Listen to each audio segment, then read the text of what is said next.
Hello students, আমি Nitish sir জ্ঞানজ্যোতি coaching সেন্টারের পক্ষ থেকে তোমাদের প্রত্যেককে জানাই আরো একবার স্বাগত। তো স্টুডেন্টস, আজকে আমি তোমাদের সঙ্গে আলোচনা করব এনইপি 4 ইয়ার আন্ডার গ্র্যাজুয়েট প্রোগ্রামের অধীনস্থ যে সমস্ত ছাত্রছাত্রীরা ক্যালকাটা ইউনিভার্সিটি আন্ডারে বিভিন্ন কলেজগুলোতে পড়াশোনা করছো তাদের জন্য আজকে অতি গুরুত্বপূর্ণ একটা টপিক, সেটা হলো সুপ্রিম কোর্টের মূল এলাকা সম্পর্কে আলোচনা করো।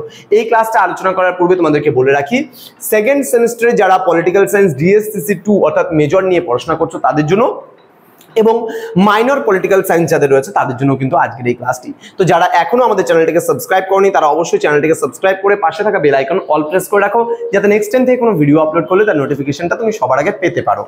এছাড়া অনলাইনে তোমরা যারা ভাবছো আমাদের কাছে ক্লাস করবে, নোটস নেবে, তারা অবশ্যই যোগাযোগ করো আমাদের অফিসিয়াল নাম্বার 7076398606 নাম্বারে অথবা 6295916282 নাম্বারে। তোমাদের টোটাল কোর্স ফি রয়েছে তোমাদের এই সাধ্যের মধ্যে শুধুমাত্র 499 রুপিস পুরো সেমিস্টারের কোর্স ফি। তো দেরি না করে আজই যোগাযোগ করো আমাদের সঙ্গে এবং যুক্ত হয়ে যাও আমাদের অনলাইন ক্লাসে। চলো শুরু করছি আজকের ক্লাসটি। সুপ্রিম কোর্টের মূল এলাকা সম্পর্কে বিস্তারিত আলোচনা কি রয়েছে এখানে বা কি আলোচনা করা হয় মূল এলাকার মধ্যে সেই নিয়ে বিস্তারিত আলোচনা করবো। দেখো কি বলছে, ভারতের সুপ্রিম কোর্টের মূল এলাকাভুক্ত ক্ষমতা ও কার্যাবলী বিশেষভাবে কিন্তু গুরুত্বপূর্ণ। তার কারণ সুপ্রিম কোর্টের ক্ষমতাগুলোকে বেশ কয়েকটা ভাগে ভাগ করা হলেও মূল এলাকাভুক্ত কোনগুলো রয়েছে সেগুলো আমরা একটু জেনে নেব। ভারতের শাসন ব্যবস্থা কাঠামোগতভাবে যুক্তরাষ্ট্রীয় অর্থাৎ কেন্দ্রীয় সরকার এবং রাজ্য সরকার যেহেতু মিলিতভাবে কাজ করে ভারতবর্ষে সেহেতু এটা বলেছে। যুক্তরাষ্ট্রীয় শাসন ব্যবস্থা হলো এক দ্বৈত সরকারি ব্যবস্থা, একটি কেন্দ্রীয় সরকার এবং কতগুলি রাজ্য সরকারকে নিয়ে এই দ্বৈত সরকারি ব্যবস্থা পরিচালিত হয়। এই ধরনের শাসন ব্যবস্থায় দু ধরনের সরকারের মধ্যে বিরোধের আকাঙ্ক্ষা কিন্তু থাকে। এই বিরোধ নিষ্পত্তির জন্য একটি উপযুক্ত কর্তৃপক্ষ অপরিহার্য। ভারতের সুপ্রিম কোর্ট তার মূল এলাকার মাধ্যমে এই দায়িত্ব সম্পাদন করে। সংবিধানের 131 নং ধারায় সুপ্রিম কোর্টের কিন্তু মূল এলাকা সম্পর্কে কিন্তু আলোচনা করা রয়েছে। যে সকল মামলা কেবল সুপ্রিম কোর্টেই দায়ের করা হয়, হাইকোর্ট বা অন্য কোনো কোর্টে বা অধস্তন আদালতে দায়ের করা যায় না, সেগুলোই কিন্তু সুপ্রিম কোর্টের মূল এলাকার অন্তর্ভুক্ত। অর্থাৎ মনে করো এমন কিছু বিচার রয়েছে, এমন কিছু কাজ রয়েছে যেগুলো অন্য কোনো আদালতে বা অন্য কোনো অধস্তন আদালতে তুলে ধরা যায় না, সেই বিষয়গুলোই কিন্তু সুপ্রিম কোর্টের মূল এলাকার অন্তর্ভুক্ত। ঠিক আছে। আইনগত অধিকার সম্পর্কিত বিষয়ে কেন্দ্রীয় সরকারের সঙ্গে এক বা একাধিক রাজ্য সরকারের বিরোধ বাঁধলে, মনে করো আজকে সেন্ট্রাল গভর্নমেন্টের সঙ্গে যদি কোনো স্টেট গভর্নমেন্টের যদি একটা ঝামেলার সৃষ্টি হয় তাহলে সেটা সুপ্রিম কোর্টের মূল এলাকার অন্তর্ভুক্ত। আবার খ নম্বরে বলেছে কেন্দ্রীয় সরকার বা এক বা একাধিক রাজ্য সরকারের সঙ্গে অন্য কয়েকটি এক বা একাধিক রাজ্য সরকারের বিরোধ বাঁধলে সেটাও সুপ্রিম কোর্টের মূল এলাকার অন্তর্ভুক্ত।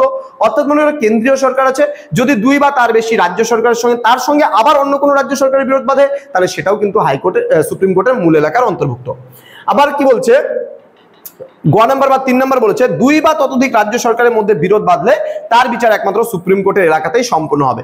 সাপোজ মনে করো পশ্চিমবঙ্গের পার্শ্ববর্তী একটা রাজ্যের কথা আমি যদি বলি, বিহারের কথা যদি বলি, পশ্চিমবঙ্গের একটা পার্শ্ববর্তী রাজ্য বিহার বলতে পারি, আমরা সিকিম বলতে পারি। যদি এবার দেখা গেল যে বিহারের রাজ্য সরকারের সঙ্গে আজকে পশ্চিমবঙ্গের রাজ্য সরকার মমতা বন্দ্যোপাধ্যায়ের কোনো একটা বিরোধ হলো কোনো একটা বিষয়, তাহলে সেটাও কিন্তু বিচার হবে সুপ্রিম কোর্টে মূল এলাকার অন্তর্ভুক্তযুক্ত ক্ষমতা। তাহলে কি বললাম, কেন্দ্রীয় সরকারের সঙ্গে এক বা একাধিক রাজ্য সরকারের বিরোধ বাঁধলে। আবার কি বলছে 2 নম্বর বলছে কেন্দ্রীয় সরকার এর সঙ্গে যদি এক বা একাধিক রাজ্য সরকার এবং তার সঙ্গে আবার অন্য কোনো এক বা একাধিক রাজ্য সরকার বিরোধ বাঁধলে সেটা, অথবা দুই বা তার বেশি রাজ্য সরকার যদি বিরোধ বাঁধে তাহলেও কিন্তু সেটা সুপ্রিম কোর্টের মূল এলাকার অন্তর্ভুক্ত। তো বলছে এই সমস্ত বিরোধ মীমাংসার ক্ষেত্রে সুপ্রিম কোর্ট অন্যান্য ক্ষমতার কিন্তু অধিকারী। সুপ্রিম কোর্ট সংবিধান ব্যাখ্যার মাধ্যমে বা ব্যাখ্যার মাধ্যমে এই সমস্ত বিরোধের মীমাংসা করে থাকে। মূল এলাকার মাধ্যমে সুপ্রিম কোর্ট কিন্তু কেন্দ্র রাজ্য বিরোধের নিষ্পত্তিও কিন্তু করে থাকে।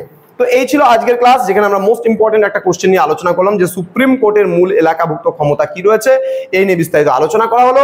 তোমরা যারা এখনো আমাদের চ্যানেলটিকে সাবস্ক্রাইব করনি তারা অবশ্যই চ্যানেলটিকে সাবস্ক্রাইব করে পাশে থাকা বেল আইকন অল প্রেস করে বন্ধুদের সঙ্গে ভিডিওটি শেয়ার করো, এবং যারা ক্যালকাটা ইউনিভার্সিটি আন্ডারে বিভিন্ন কলেজগুলোতে পড়ছো তারা অবশ্যই আমাদের চ্যানেলটিকে সাবস্ক্রাইব করে পাশে থাকা বেল আইকন অল প্রেস করে দাও, যাতে নেক্সট টাইম থেকে কোনো ভিডিও আপলোড করলে তার নোটিফিকেশনটা তুমি সবার আগে পেতে পারো।